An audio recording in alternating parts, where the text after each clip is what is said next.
सन नाल सी मुगीर साहब हैं।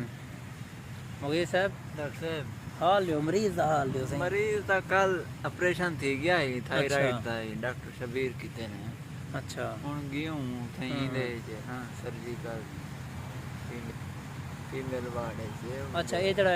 मतलब हुन मरीज ने थी है से जी जी इयो मरीज है ना तुसा फोन हिंदे किते कीती पे जी जी माशाल्लाह डॉक्टर साहब सही मेरे को वो मरीज है इन्हें दा कोई मेरे ख्याल है चाचू दी या है घर वाली है इन्हें दी मतलब चाची थी गई उन्हें किते कलो का सागो फोन किते ने वाला साडा एक दोस्त इतना काम करने आने वाला सा उन्हें फोन किते बा फोन ते काम चलाए से प्रोटोकॉल लेते से फोन ते वालो बंदा है इनको मिल गए फुल प्रोटोकॉल लेते सी मरीज को